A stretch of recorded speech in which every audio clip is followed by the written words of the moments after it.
DJ Sports.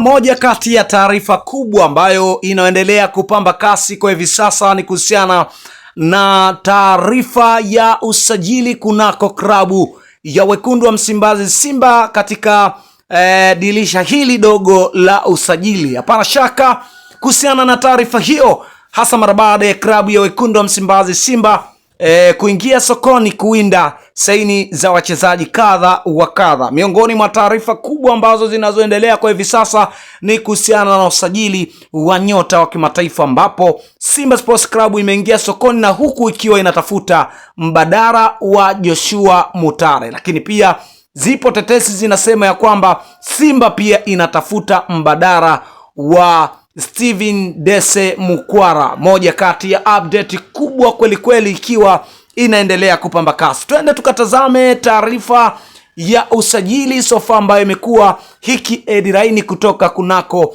vyanzo vya ndani vya klabu ya wekundu wa Msimbazi Simba. Moja kati ya taarifa kubwa kwa hivi sasa ni kuhusiana na taarifa ya klabu ya wekundu wa Msimbazi Simba, hasa mara baada ya kufanya mazungumzo na klabu ya soka ya Nyasa Big Bullets, moja kati ya klabu ambayo inafanya vyema huko Malawi. Hapana shaka tumeweza kushuhudia mazungumzo mbalimbali ambayo yalikuwa yakiendelea baina ya klabu ya wekundu wa Msimbazi Simba pamoja na klabu ambayo inaumiliki mchezaji huyo. Bila shaka tuliweza kuona kwamba mazungumzo hayo yalikuwa yanaenda vizuri kweli kweli. Moja kati ya taarifa kubwa kwa hivi sasa ni kuhusiana na klabu ya wekundu wa Msimbazi Simba, hasa mara baada ya kuweza kukamilisha saini ya nyota wa klabu hiyo ya Nyasa Big Bullets ambaye anajulikana kwa jina la Chikumbuto Salim almaarufu kama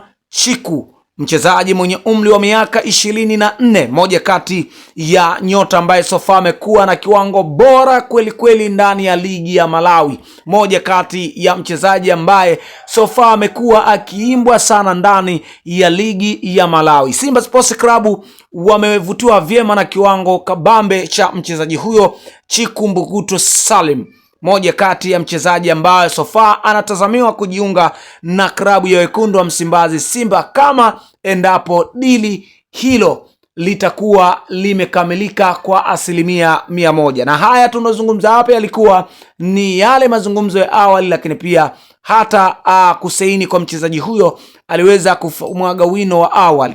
Simba Sports Club imekuwa ina matatizo haya ya kumsainisha mkataba mchezaji kwa awali, lakini pia kumalizia ndio kipengele kinakuaga kigumu. Sasa je, Chikumbuto Salim atajiunga na klabu ya wekundu wa Msimbazi Simba kwenye dirisha hili dogo la usajili?